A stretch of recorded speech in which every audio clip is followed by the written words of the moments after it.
Bien-aimés frères et sœurs en Jésus, la grâce, la paix et la miséricorde nous sont données de la part de Dieu le Père et de Jésus-Christ, son Fils, notre Sauveur. Amen. Pour notre méditation de ce jour, nous allons lire dans la première épître de Paul aux Corinthiens, au chapitre 15, le verset 33. Mais avant la lecture, nous allons chanter le cantique 115 dans Sur les ailes de la foi, comme une terre altérée. Comme une terre altérée, soupire après l'eau du ciel, nous appelons la rosée de ta grâce, Emmanuel. Fraîche rosée, descendez sur nous tous, ô divines ondées, venez arroser-nous. Descends aux pluies abondantes, coule à flot dans notre cœur, donne à l'âme languissante une nouvelle fraîcheur. Fraîche rosée, descendez sur nous tous, ô divines ondées, venez arroser-nous. Ô Saint-Esprit, viens arrose les cœurs de tes enfants à l'oreille de ta parole, et que par toi, ta parole nous soit accessible. Au nom de Jésus-Christ. Amen. 1 Corinthiens 15, verset 33, là il est écrit: ne vous y trompez pas, les mauvaises compagnies corrompent les bonnes mœurs. Amen. Bien entendu, ce verset est un vers vieux rapporté par Paul pour sa clarté et sa justesse. Les mauvaises compagnies corrompent de bonnes mœurs ou les bonnes mœurs.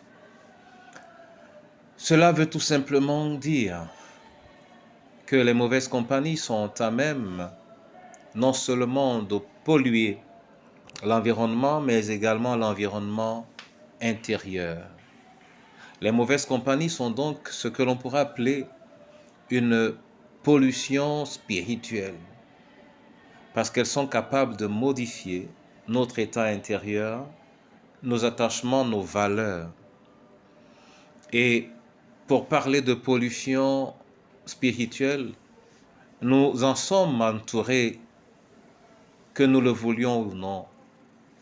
Ce que nous écoutons, ce que nous voyons, surtout en cette période de grande communication, mais également nos propres pensées, mais également nos propres déboires, mais également, frères et sœurs, l'action du malin qui n'a aucun intérêt à nous voir avoir des pensées positives et créatrices.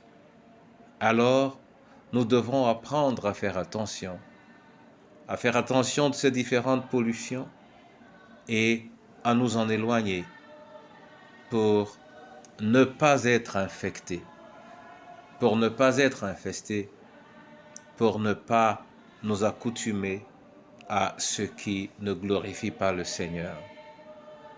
On en trouvera dans nos familles, on en trouvera à l'école, on en trouvera dans nos lieux de service, et malheureusement on en trouvera à l'église. Le chrétien est donc appelé à considérer sa vie personnelle, sa vie individuelle, sa connexion et sa communication avec le Seigneur afin d'être préservé. Car le monde en lui-même nous expose à la souillure. C'est la raison pour laquelle le Seigneur a dit, vous êtes dans le monde, mais vous n'êtes pas du monde. Notre présence dans le monde constitue un risque en lui-même. C'est la présence du Seigneur en nous qui est notre garantie pour ne pas être atteint ou détruit par les impuretés spirituelles du monde.